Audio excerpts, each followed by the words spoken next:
Diary of a Wimpy Kid by Jeff Kinney. September. Tuesday. First of all, let me get something straight. This is a journal, not a diary. I know what it says on the cover, but when Mom went out to buy this thing, I specifically told her to get one that didn't say diary on it. Great. All I need is for some jerk to catch me carrying this book around and get the wrong idea. The other thing I want to clear up right away is that this was Mom's idea, not mine. But if she thinks I'm going to write down my feelings in here or whatever, she's crazy. So just don't expect me to be all Dear Diary this and Dear Diary that. The only reason I agreed to do this at all is because I figure later on, when I'm rich and famous, I'll have better things to do than answer people's stupid questions all day long. So this book is going to come in handy. Like I said, I'll be famous one day. But for now, I'm stuck in middle school with a bunch of morons. Let me just say for the record that I think middle school is the dumbest idea ever invented. You got kids like me who haven't hit their growth spurt yet, mixed in with these gorillas who need to shave twice a day. And then they wonder why bullying is such a big problem in middle school. If it was up to me, grade levels would be based on height, not age. But then again, I guess that would mean kids like Chirag Gupta would still be in the first grade. Today is the first day of school, and right now we're waiting around for the teacher to hurry up and finish the seating chart. So I figured I might as well write in this book to pass the time. By the way, let me give you some good advice. On the first day of school, you got to be real careful where you sit. You walk into the classroom and just plunk your stuff down on any old desk, and the next thing you know, the teacher is saying, "I hope you all like where you're sitting because these are your permanent seats."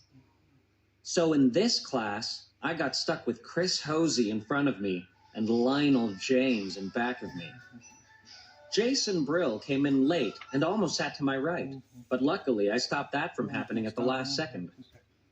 Next period, I should just sit in the middle of a bunch of hot girls as soon as I step in the room.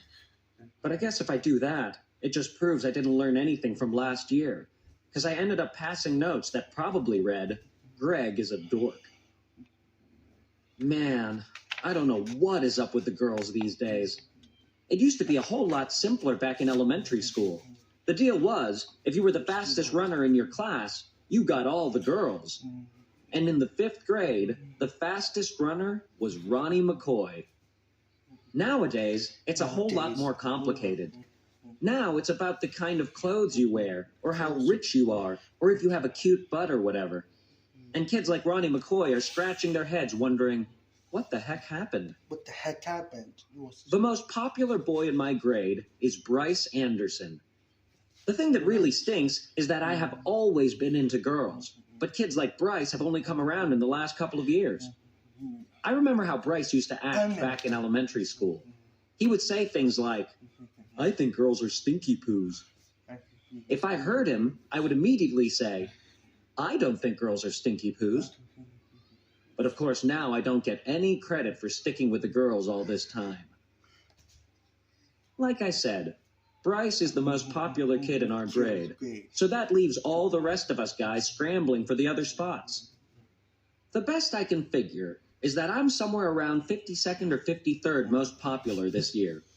But the good news is that I'm about to move up one spot because Charlie Davies is above me, and he's getting his braces next week. I try to explain all this popularity stuff to my friend Rowley, who was probably hovering right around the 150 mark, by the way. But I think it just goes in one ear and out the other with him. Wednesday. Today we had phys ed. So the first thing I did when I got outside was sneak off to the basketball court to see if the cheese was still there. And sure enough, it was. That piece of cheese has been sitting on the blacktop since last spring. I guess it must have dropped out of someone's sandwich or something. After a couple of days, the cheese started getting all moldy and nasty. Nobody would play basketball on the court where the cheese was, even though that was the only court that had a hoop with a net. Then one day, this kid named Darren Walsh touched the cheese with his finger, and that's what started this thing called the cheese touch. It's basically like the cooties. If you get the cheese touch, you're stuck with it until you pass it on to someone else. The only way to protect yourself from the cheese touch is to cross your fingers. Yay! But it's not that easy remembering to keep your fingers crossed every moment of the day. I ended up taping mine together so they'd stay crossed all the time. I got a D in handwriting, but it was totally worth it. This one kid named Abe Hall got the cheese touch in April, and nobody would even come near him for the rest of the year. This summer, Abe moved away to California and took the cheese touch with him. I just hope someone doesn't start the cheese touch up again, because I don't need that kind of stress in my life anymore. Thursday. I'm having a seriously hard time getting used to the fact that summer is over and I have to get out of bed every morning to go to school. My summer did not exactly get off to a great start, thanks to my older brother, Roderick. A couple of days into summer vacation, Roderick woke me up in the middle of the night. He told me I slept through the whole summer, but that luckily I woke up just in time for the first day of school. You might think I was pretty dumb for falling for that one, but Roderick was dressed up in his school clothes, and he set my alarm clock ahead to make it look like it was the morning. Plus, he closed my curtain so I couldn't see that it was still dark out. After Roderick woke me up, I just got dressed and went downstairs to make myself some breakfast, like I do every morning on a school day. But I guess I must have made a pretty big racket, because the next thing I knew, Dad was downstairs, yelling at me for eating Cheerios at 3 o'clock in the morning. It took me a minute to figure out what the heck was going on. After I did, I told Dad that Roderick had played a trick on me, and he was the one that should be getting yelled at. Dad walked down to the basement to chew Roderick out, and I tagged along. I couldn't wait to see Roderick get what was coming to him. But Roderick covered up his tracks pretty good, looking like he was sound asleep. And to this day, I'm sure Dad thinks I've got a screw loose or something. Friday. Today at school, we got assigned to reading groups. They don't come right out and tell you if you're in the gifted group or the easy group, but you can figure it out right away by looking at the covers of the books they hand out. Einstein as a Child, or Bink Says Boo. I was pretty disappointed to find out I got put in the gifted group, because that just means a lot of extra work. I'm just gonna read When they did the screening at the end of last year, I did my best to make sure I got put in the easy group this year by acting stupid. I'm just gonna read my book. Mom is real tight with our principal, so I'll bet she stepped in and made sure I got put in the gifted group again. Mom is always saying I'm a smart kid, but that I just don't apply myself. But if there's one thing I learned from Roderick, it's to set people's expectations real low so you end up surprising them by practically doing nothing at all. Actually, I'm kind of glad my plan to get put in the easy group didn't work. I saw a couple of the Bink Says Boo kids holding their books upside down, and I don't think they were joking. Saturday. Well, the first week of school is finally over, so today I slept in. Most kids wake up early on Saturday to watch cartoons or whatever, but not me. The only reason I get out of bed at all on weekends is because eventually I can't stand the taste of my own breath anymore. Unfortunately, Dad wakes up at 6 o'clock in the morning no matter what day of the week it is, and he is not real considerate of the fact that I am trying to enjoy my Saturday like a normal person. I didn't have anything to do today, so I just headed up to Rowley's house. Rowley is technically my best friend, but that is definitely subject to change. I've been avoiding Rowley since the first day of school, when he did something that really annoyed me. We were getting our stuff from our lockers at the end of the day, and Rowley came up to me and said, "Want to come over to my house and play?" I have told Rowley at least 1 billion times that now that we're in middle school, you're supposed to say hang out, not play. But no matter how many noogies I give him, he always forgets the next time. I've been trying to be a lot more careful about my image ever since I got to middle school, but having Rowley around is definitely not helping. I met Rowley a few years ago when he moved into my neighborhood. His mom bought him this book called how to make friends in new places, and he came to my house trying all these dumb gimmicks. Like knock-knock jokes. It went kind of like this. Rowley. Knock, knock. Me. Huh? Rowley. Thermos. Excuse me? There must be some way to tickle your funny bone. Me. Me. Say what? Say what? I guess I kind of felt sorry for Rowley, and I decided to take him under my wing. It's been great having him around, mostly because I get to use all the tricks Roderick pulls on me. Monday. You know how I said I play all sorts of pranks on Rowley? Well, I have a little brother named Manny, and I could never get away with pulling any of that stuff on him. Mom and Dad protect Manny like he's a prince or something, and he never gets in trouble, even if he really deserves it.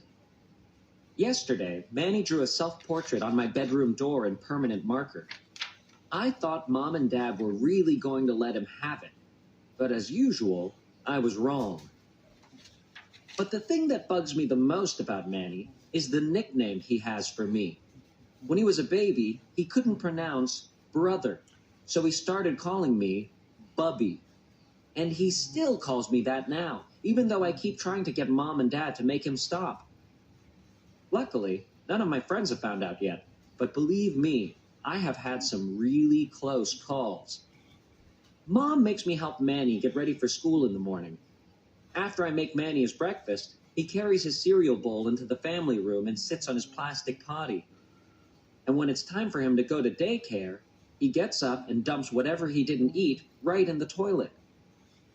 Mom is always getting on me about not finishing my breakfast, but if she had to scrape cornflakes out of the bottom of a plastic potty every morning, she wouldn't have much of an appetite either. Tuesday. I don't know if I mentioned this before, but I am super good at video games. I'll bet I could beat anyone in my grade head-to-head. Unfortunately, Dad does not exactly appreciate my skills. He's always getting on me about going out and doing something active. So tonight after dinner, when Dad started hassling me about going outside, I tried to explain how with video games, you can play sports like football and soccer, and you don't even get all hot and sweaty. But as usual, Dad didn't see my logic. Dad is a pretty smart guy in general, but when it comes to common sense, sometimes I wonder about him. I'm sure Dad would dismantle my game system if he could figure out how to do it. But luckily, the people who make these things make them parent-proof. Every time Dad kicks me out of the house to do something sporty, I just go up to Rowley's and play my video games there. Unfortunately, the only games I can play at Rowley's are car racing games and stuff like that. Because whenever I bring a game up to Rowley's house, his dad looks it up on some parent's website, and if my game has any kind of fighting or violence in it, he won't let us play. I'm getting a little sick of playing Formula One racing with Rowley because he's not a serious gamer like me. All that you have to do to beat Rowley is name your car something ridiculous at the beginning of the game. And then when you pass Rowley's car, he just falls to pieces when the race announcer says, "Bad fart, ahead." Anyway, after I got done mopping the floor with Rowley today, I headed home. I ran through the neighbor's sprinkler a couple times to make it look like I was all sweaty, and that seemed to do the trick for Dad. But my trick kind of backfired because as soon as Mom saw me, she made me go upstairs and take a shower. Wednesday. I guess Dad must have been pretty happy with himself for making me go outside yesterday, because he did it again today. It's getting really annoying to have to go up to Rowley's every time I want to play a video game. There's this weird kid named Fregley who lives halfway between my house and Rowley's, and Fregley is always hanging out in his front yard, so it's pretty hard to avoid him. Fregley's in my phys ed class at school, and he has this whole made-up language. Like when he needs to go to the bathroom, he says, "Juice, juice." Us kids have pretty much figured Fregley out by now, but I don't think the teachers have really caught on yet. They keep bringing him juice. Today, I probably would have gone up to Rowley's on my own anyway, because my brother Roderick and his band were practicing down in the basement. Roderick's band is really awful, and I can't stand being home when they're having rehearsals. His band